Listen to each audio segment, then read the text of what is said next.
dia sudah kejatuhan, ranting kayunya itu kepalanya itu pecah gitu.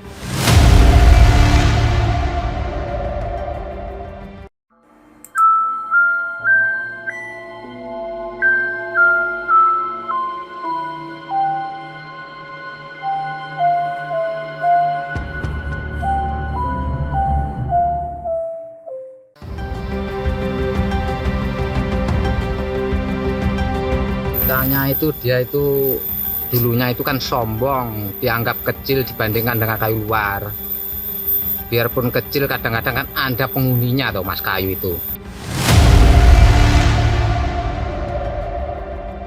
Nggak sembarang kayu. Nah ternyata dia sebelum mengerjakan, belum memotong kayu itu sombong. Setelah menebang kayu belum tumbang, dia sudah kejatuhan, ranting kayunya itu kepalanya itu pecah gitu. Itu loh mas, itu tempatnya kan tempat angker, itu kayu jati itu yang punya itu dulu kayunya itu Mbah Sukadi. Katanya Mbah Sukadi itu memang di situ itu ada yang menunggu kayu itu, ada penghuni makhluk halus maksudnya gitu loh mas.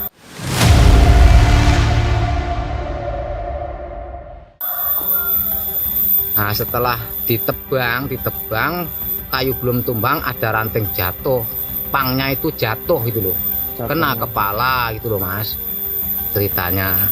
Nah setelah itu manggil saya, disuruh nebang. Setelah saya tebang ya, kayunya dibikin rumah anaknya yang bernama. Setelah itu dibikin rumah. Nah dibikin rumah anaknya itu, rumah tangganya itu katanya gimana gitu loh Yohan, itu pasti ada apa, kalau orang Jawa ngomong ada sawan atau ada apa itu. Hidupnya enggak tentram. Nah hidupnya itu enggak tentram katanya itu. Nah kayu itu sebetulnya saya tebang itu berlubang mas, bolong mas. Nah setelah digeraji katanya itu bulat buntat, enggak ada lubangnya. Itu kan aneh tuh mas kayu itu mas, aneh. Kalau orang Jawa ngomong aneh, kayu bolong kok ternyata digeraji di somil itu kok buntat, enggak ada lubangnya itu loh mas. Ceritanya cuma gitu.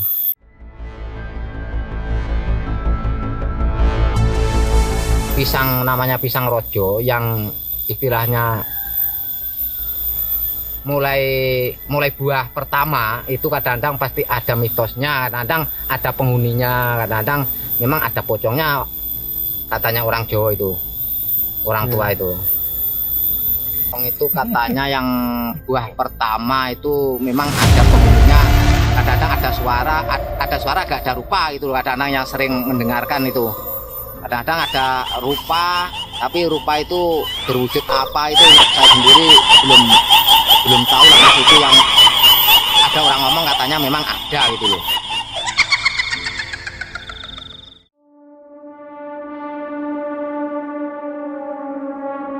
Di desa Sumberbendo, Kedukuhan Kalijirak itu kayu saman, itu bulatnya 4 meter.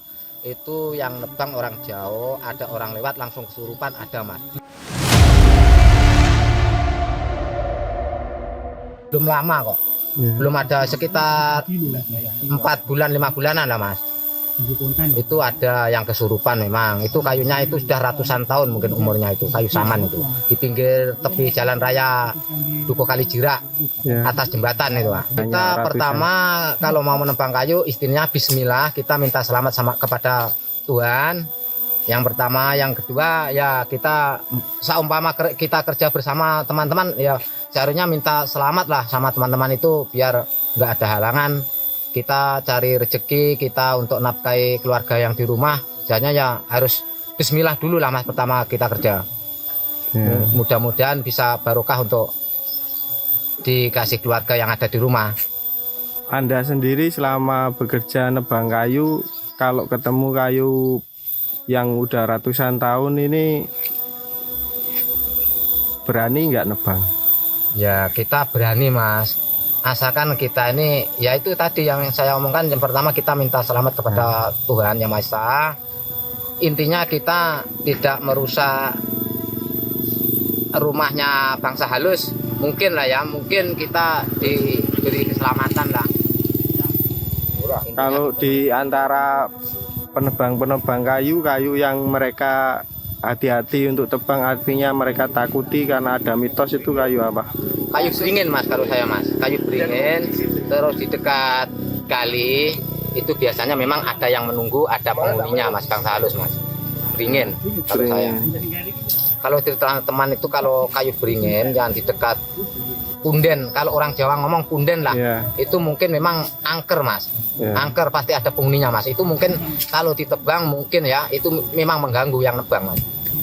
Mengganggu yang nebang? Iya, mungkin mengganggu orang yang nebang. Nanti kalau yang nebang pulang, biasanya mengikuti ya Mas. Mengikuti, ikut ke rumah, kadang-kadang mengganggu keluarga yang ada di rumah gitu loh Mas, biasanya. Efeknya gitu ya Pak? Iya, efeknya begitu kalau nebang kayu pohon beringin itu. Kenapa? Memang betul, memang membawa karma buruk. Bisa kalau hanya nebang aja, nggak pernah nanem. Ya seharusnya memang ditebang, setelah ditebang mungkin kalau langkah baiknya itu harus ditanami lagi. Itu enggak kok cuma ditebang ditinggal gelandang terus, enggak. Seharusnya memang ditebang, setelah ditebang kita harus menanam kayu lagi biar nanti bisa Tumbuh. Nah, bisa tumbuh lagi gitu loh Mas. Biar enggak gundul lahan itu gitu loh Mas.